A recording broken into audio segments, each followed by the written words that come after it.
Iran ও যুক্তরাষ্ট্রের মধ্যে টানা ৪০ দিন যুদ্ধের পর মার্কিন প্রেসিডেন্ট ডোনাল্ড ট্রাম্পের ঘোষণায় ১৪ দিনের যুদ্ধবিরতি চলছে। তবে আগামীকাল অর্থাৎ ২২ এপ্রিল সেই যুদ্ধবিরতির সময়সীমাও শেষ হবে। ট্রাম্প জানিয়েছেন এই সময়সীমা আর বাড়ানো হবে না। এমতাবস্থায় ইসলামাবাদে এখনও যেহেতু দুদেশের মধ্যে কোনো শান্তি চুক্তি হয়নি, যুদ্ধ কি আবার শুরু হবে নাকি ট্রাম্প আবারও যুদ্ধবিরতির মেয়াদ বাড়াবেন? চুক্তি যদি হয় তাহলে তা কেমন হবে? চুক্তি কি ইরানের পক্ষে যাবে নাকি যুক্তরাষ্ট্র বেশি লাভবান হবে? দর্শক, এসব বিষয়ে টিবিএস পডকাস্টে আমি সজীব হোসেন কথা বলবো সাবেক রাষ্ট্রদূত ও আন্তর্জাতিক সম্পর্ক বিশ্লেষক এম হুমায়ুন কবিরের সঙ্গে। এম হুমায়ুন কবির, আপনাকে স্বাগত জানাচ্ছি। ধন্যবাদ। স্যার, যুদ্ধবিরতির সময়সীমা তো কাল শেষ হয়ে যাচ্ছে। ইরান যুক্তরাষ্ট্রের মধ্যে দ্বিতীয় দফার বৈঠক এখনও অনিশ্চিত। ট্রাম্প জানিয়েছেন যুদ্ধবিরতির সময়সীমা আর তিনি বাড়াবেন না। এমন অবস্থায় আপনি কি মনে করেন, যুদ্ধ কি আবার শুরু হবে? ধন্যবাদ আপনাকে। আপনি যেটা দিয়ে শুরু করেছিলেন, একটা টান টান উত্তেজনা চলছে, কারণ এখনো খানিকটা সময় আমাদের হাতে আছে, আগামীকাল সময়টা।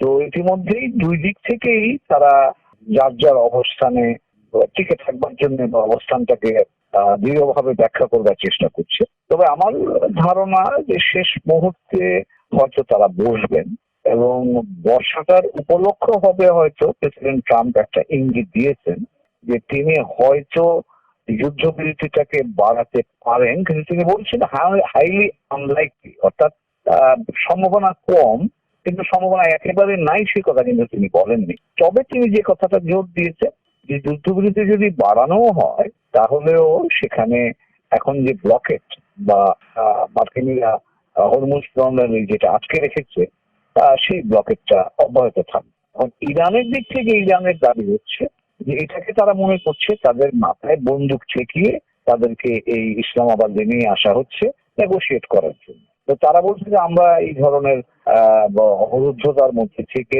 আমরা যেতে চাই না বা যাব না। এখন এই অবস্থার মধ্যেই আছে। আমার ধারণা যে পাকিস্তানিরা দুই দিক থেকেই, দুই পক্ষকেই তারা অন্তত বোঝাবার চেষ্টা করছে যে ঠিক আছে, দুই দিকেই তাদের নিজস্ব অভিমত আছে, অন্তত বসুক, এবং বসলে যেটা এখানে যে বিষয়টা, অনেকগুলো জটিল বিষয় আছে যেগুলি একটা বা দুইটা বৈঠকে সমাধান সম্ভব নয়। যেমন ধরুন, ইরানের পারমাণবিক যে ইউরেনিয়াম যেটাকে বলা হচ্ছে এনরিচড ইউরেনিয়াম, যেটা ইরান বলছে তারা শান্তিপূর্ণ কাজে ব্যবহার করে, মার্কিনরা বলছে যে বা ইসরায়েলিরা বলছে যে না, তারা পারমাণবিক অস্ত্র ব্যবহার তৈরি করার জন্য এটাকে ব্যবহার করতে চায়। তো এই বিষয়টা নিয়ে বহু বছর ধরে কিন্তু দুই পক্ষের মধ্যে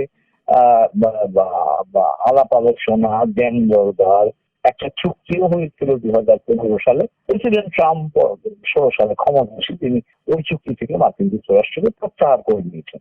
মূলত এই সমস্যাটা এখনকার যে সমস্যা ঘনীভূত হয়েছে তার সূত্রটা সেখানে। তো এটা একটা বিষয়। ইরান বলছে যে আমরা একটা পার্মানেন্ট সলিউশন চাই, কারণ এটা আমরা জানি, ইরান বারবার বলছে সেটা হচ্ছে যে 1979 সালে তাদের ইসলামিক বিপ্লব ঘটার পর থেকে কিন্তু মার্কিন যুক্তরাষ্ট্র বিভিন্ন ভাবে পরোক্ষ বা প্রত্যক্ষ ভাবে ইরানের এখনকার যারা শাসন ব্যবস্থা আছে তাদের বিরুদ্ধে তারা বিভিন্ন ভাবে পরোক্ষ বা প্রত্যক্ষ ভাবে কিন্তু এক ধরনের যুদ্ধ চালিয়ে যাচ্ছে। ইরানিদের পক্ষে বলছে যে আমরা এখন সিজফায়ার বা এখন একটা সাময়িক আলোচনায় বা সাময়িক সমাধানে আসলেও যুদ্ধের আশঙ্কা যেহেতু থাকবে, সেই কারণে তারা বলছে যে আমরা একটা দীর্ঘমেয়াদী এবং নিশ্চিত সমাধান ছাড়া আমরা এই সমস্যার সমাধান দেখছি না। তবে এগুলো দুই পক্ষই কথা বলা হচ্ছে।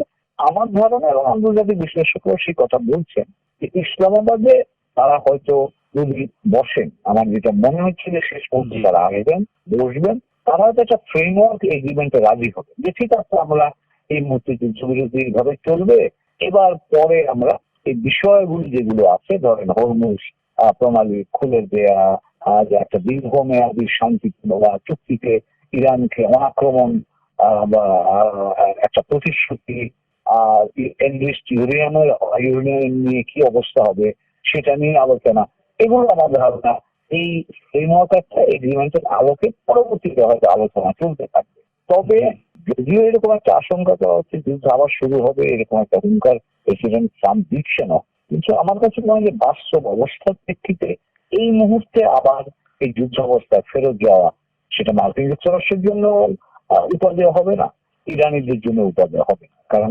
ধ্বংসযজ্ঞর বাইরেও এখন ধরেন বাইরের পৃথিবী বা মার্কিন যুক্তরাষ্ট্রের ভেতরও যে ধরনের অর্থনৈতিক চাপ তারা অনুভব করছে, বাইরের পৃথিবীতে সকলেই সেটা অনুভব করছি।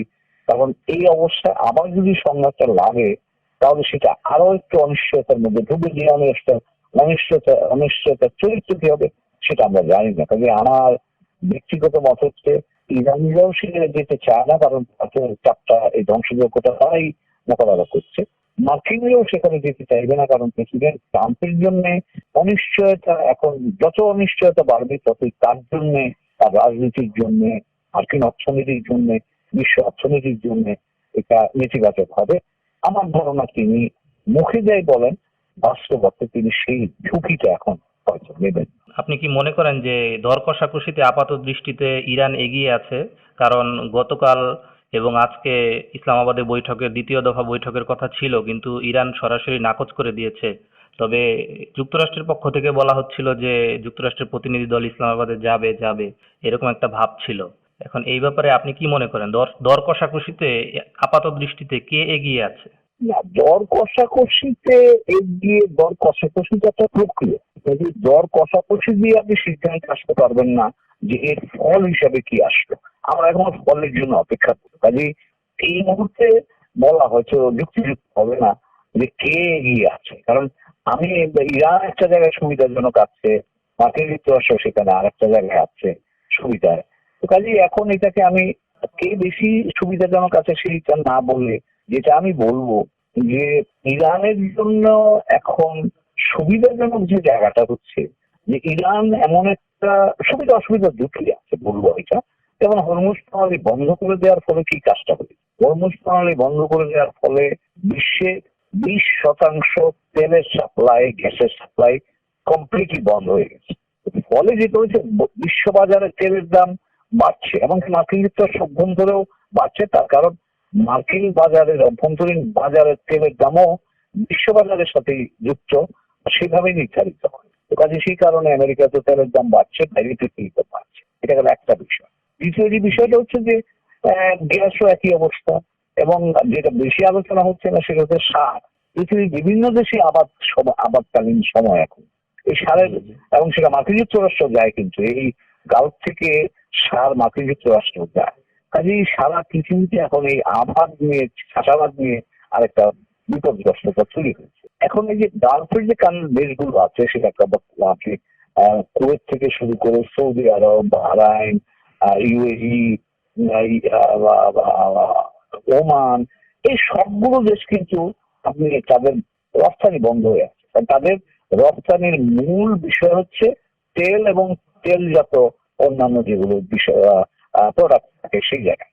তো এদের অর্থনীতিটা এখন কমপ্লিটলি স্থবির হয়ে আছে। সৌদি আরব খানিকটা তেল রপ্তানি করছে, ইয়েমেনও খানিকটা, ইয়েমেন বলছি আমি, ওমান হয়তো খানিকটা করছে, কিন্তু অন্যান্য দেশগুলোতে একেবারে স্থবির হয়ে আছে। কাজেই এখন এরা তো মার্কিন যুক্তরাষ্ট্রের বন্ধু বা মার্কিন যুক্তরাষ্ট্রের যে নিরাপত্তার দায়িত্বে আছে, এবং ওদের অর্থনীতি যদি বসে যায় এবং তারা যদি এটুকু উপলব্ধিতে আসে যে মার্কিন যুক্তরাষ্ট্র তাদের যে নিরাপত্তার প্রতিশ্রুতি দিয়েছিল সেই প্রতিশ্রুতি কোনো কাজে আসছে না। কাজে সেই জায়গাতে আমার ধারণা এখনকার প্রেক্ষাপটে অনিশ্চয়তা যতদিন থাকবে ততদিন এই অনিশ্চয়তাটা ইরানের পক্ষে কাজ করছে। এখানে এটাও বলে রাখছি, ইরানের জন্য কিন্তু এই অনিশ্চয়তা ক্ষতির কারণ হচ্ছে, কারণ তারা প্রায় $435 মিলিয়ন করে পার ডে তেল যেহেতু রপ্তানি করতে পারছে না, ইরানও ক্ষতিগ্রস্ত হচ্ছে।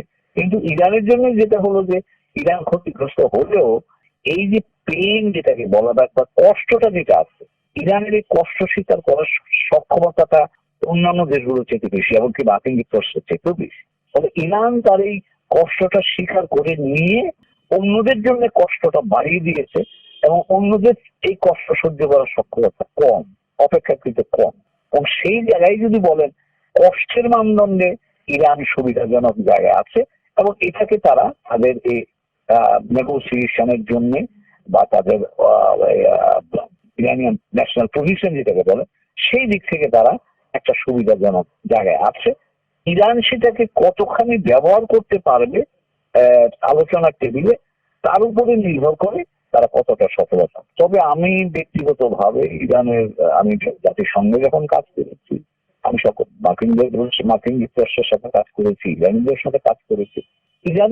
ইরানিরা যে দক্ষ নেগোসিয়েটর, এই ব্যাপারে আমার কোনোই সন্দেহ নাই। তো কাজেই মার্কিন যুক্তরাষ্ট্র ইরান এই আলোচনা মার্কিনীরা যেভাবে এই সংঘাতটাকে নিতে চেয়েছিল বা নিয়ন্ত্রণ করতে চেয়েছিল, সেই নিয়ন্ত্রণ যে এখন আলোচনার টেবিলে তাদের হাতে পুরোটা নাই, এই কথাটা কিন্তু বলা যায়।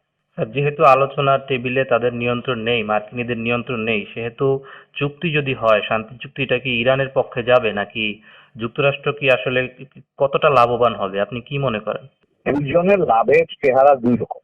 মার্কিন যুক্তরাষ্ট্রের লাভের চেহারা হলো মার্কিন অর্থনীতি এবং বিশ্ব অর্থনীতিকে এবং উপসাগরীয় অঞ্চলের অর্থনীতিকে স্বাভাবিক জায়গায় ফেরত নিয়ে আসা। এটা হচ্ছে তার জন্য, আপনি বলতে পারেন এটা তার জয়। আর ইরানিদের জন্য জয় হচ্ছে যতটা চাপে রেখে মার্কিন যুক্তরাষ্ট্রের কাছ থেকে তাদের নিরাপত্তার জন্য যতটা কনসেশন আদায় করতে পারে, এবং তাদের কাছে অত্যন্ত মূল্যবান, আমি জোর দিয়ে বলছি, অত্যন্ত মূল্যবান হচ্ছে এই যে এনরিচড ইউরেনিয়াম বা পারমাণবিক যে এনরিচমেন্ট বা পারমাণবিক শান্তিপূর্ণ পারমাণবিক শক্তির শান্তিপূর্ণ ব্যবহার। এটাকে তারা মনে করে তাদের অধিকার, এবং সত্যি সত্যি এনপিটি যেটাকে বলা হয়, নন প্রলিফারেশন ট্রিটি না, 1970 সালে যেটা কার্যকর হয়েছে 1971 সালে সই হয়ে, এই এনপিটির আওতায় ইরানের সে অধিকার আছে। তাদের আন্তর্জাতিক আইন এবং রীতিনীতি অনুযায়ী ইরানের অধিকারটা আছে। মার্কিন যুক্তরাষ্ট্র সেই অধিকার থেকে তাকে বঞ্চিত করতে চাচ্ছে, এবং ইরান এই তার অধিকার রক্ষার জন্য গত 40 বছর ধরে লড়াই করছে। তো কাজেই ইরান এই এই তার অধিকার রক্ষার জন্য যে এখনো ফাইট করবে, এটা এটা মোটামুটি ধরে নেওয়া যায়। মার্কিন যুক্তরাষ্ট্র প্রেসিডেন্ট ট্রাম্প অন্যদিক থেকে চাইছেন যে ইরানকে এই অধিকার থেকে বঞ্চিত পুরোপুরি করার জন্য। তিনি বলছেন যে ইরানের এই পারমাণবিক ইউরেনিয়ামের এনরিচমেন্ট জিরো ওরা করতে পারবে না ওদের দেশের ভেতরে। এই জায়গাটা একটা সমাধান আমার ধারণা আসতে হবে। বিভিন্ন রকম বিষয়ে আলোচনা হচ্ছে, বাট আমি মনে করছি না যে ইসলামাবাদের দ্বিতীয় দফা বৈঠকে এই সমস্যার সমাধান হবে। তারা হয়তো একটা রাজি হবে যে ঠিক আছে, আমরা এগুলি নিয়ে পরবর্তীতে আলোচনা চালিয়ে যাব, আর সিজফায়ার চলতে থাকবে, পরে হয়তো ফার্দার আলোচনা চালু থাকবে, যেমন সহজে খুলে দেওয়ার ব্যাপারে দীর্ঘমেয়াদী একটা নিরাপত্তা গ্যারান্টি, এবং যেটা বললাম যে ইউরেনিয়াম ব্যবহারটা নিয়ে হয়তো আলোচনা চলতে থাকবে। ইরান যে ইউরেনিয়াম সমৃদ্ধ করতে পারবে, এ ব্যাপারে আন্তর্জাতিক আইন কি বলে? ট্রাম্প যে গত কয়েকদিন আগে একবার বলেছিলেন যে তিনি ইরানে আসবেন, এসে সেগুলো ইউরেনিয়াম উদ্ধার করে নিয়ে যাবেন। এ ব্যাপারে এই যে ট্রাম্পের যে বক্তব্য, এ ব্যাপারে আন্তর্জাতিক আইন কি বলে? ইরান বারবার বলছে যে তারা শান্তির জন্য, জ্বালানি নিরাপত্তার জন্য, বিদ্যুৎ উৎপাদনের জন্য ইউরেনিয়াম সমৃদ্ধ করে। তারা ইউরেনিয়াম দিয়ে কোনো ধরনের গণবিধ্বংসী কিছুই তারা তৈরি করবে না। এ ব্যাপারে আন্তর্জাতিক আইন কি বলে?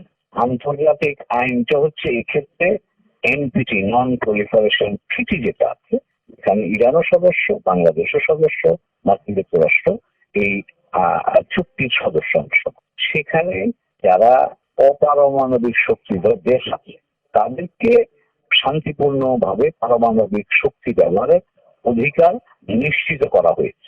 সেই দিক থেকে ইরানের অধিকারটা আন্তর্জাতিক চুক্তির আওতায় স্বীকৃত অধিকার এখন। এবং শুধু তা না, 2015 সালে এই যে JCPOA, যেটাকে পারমাণবিক ডিল যেটাকে বলা হয়ে থাকে, যেটাকে মার্কিন যুক্তরাষ্ট্র, চীন, রাশিয়া, ফ্রান্স, ইউকে এবং জার্মানি, এই 6 শক্তি মিলিয়ে ইরানের সাথে যে চুক্তিটা করেছিল, সেখানেও কিন্তু এটা স্বীকৃত হয়েছিল, এবং ওখানে ইরানকে 3.67% পর্যন্ত এই এই ইউরেনিয়াম সমৃদ্ধকরণের অধিকার দেওয়া হয়েছিল।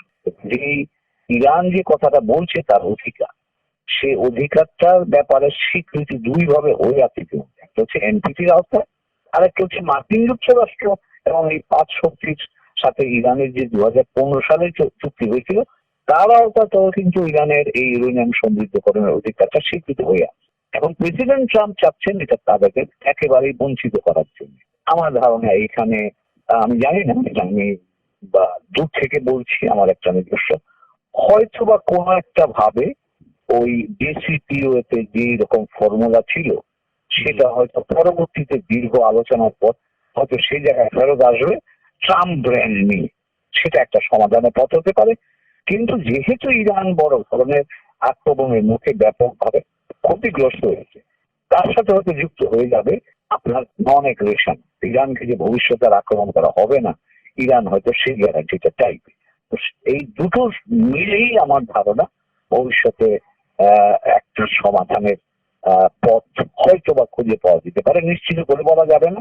আমি দূর থেকে, আমি যেহেতু এই জগতে কাজ করেছি, এখনো একটু পর্যবেক্ষণ করি, আমার ধারণা সমাধানের ওই সূত্রগুলো হয়তো এই জায়গাগুলো থেকে আসতে পারে। টিবিএস এর সঙ্গে থাকার জন্য আপনাকে ধন্যবাদ।